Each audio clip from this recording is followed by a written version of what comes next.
ബഹുനില OP block ഇതിനിയും നാടിന് സ്വന്തം. കോഴഞ്ചേരി ജില്ലാ ആശുപത്രിയിൽ പുതുതായി 4 നില OP ബ്ലോക്ക് ആരോഗ്യമന്ത്രി വീണ ജോർജ് ഉദ്ഘാടനം ചെയ്തു.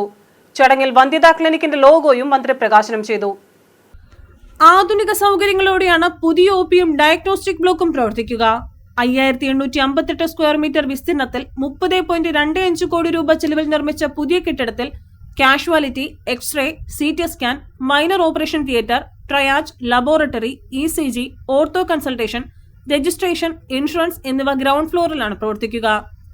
സർജറി, ENT, മെഡിസിൻ, NCD എന്നിവയുടെ കൺസൾട്ടേഷൻ മുറികൾ, ബ്ലഡ് കളക്ഷൻ, ഫാർമസി, സൈക്യാട്രി പരിശോധന മുറി, സ്പെസിമെൻ കളക്ഷൻ എന്നിവ 1-ാം നിലയിലാണ്. അഡ്മിനിസ്ട്രേഷൻ വിഭാഗം, അടുക്കള, ക്യാൻറ്റീൻ, ജ്യോതിസ് ലാബ്, ജില്ലാ മാനസികാരോഗ്യ പരിപാടി, ബെഡ്, മെഡിക്കൽ റെക്കോർഡ് എന്നിവ 2-ാം നിലയിലാണ്. ബേസ്മെന്റ് ഫ്ലോറിലാണ് അവയവ കേന്ദ്രം പ്രവർത്തിക്കുക.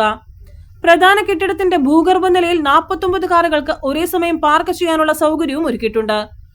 ഉദ്ഘാടന യോഗത്തിൽ ആരോഗ്യ കുടുംബക്ഷേമ ഡയറക്ടർ ഡോക്ടർ K. ജെറീന, ജില്ലാ medical officer doctor L. Anithakumari, ആശുപത്രി സൂപ്രണ്ട് ഡോക്ടർ നിതീഷ് ഐസക് സാമുവൽ, ജില്ലാ പഞ്ചായത്ത് അംഗം സവിത അജയ്കുമാർ, ചെറുകോൽ പഞ്ചായത്ത് പ്രസിഡന്റ് അജീന നജീബ്, കോഴഞ്ചേരി പഞ്ചായത്ത് ആരോഗ്യ വിദ്യാഭ്യാസ സ്ഥിരം സമിതി അധ്യക്ഷ Silvia Thomas, doctor S. Sreekumar, doctor Saraswathi Amma, doctor S. Sethulakshmi, advocate Sarath Chandrakumar, Kurian Madakkal, KI Joseph, Bijili P. Eesho, Bijo P. Mathew എന്നിവർ പങ്കെടുത്തു.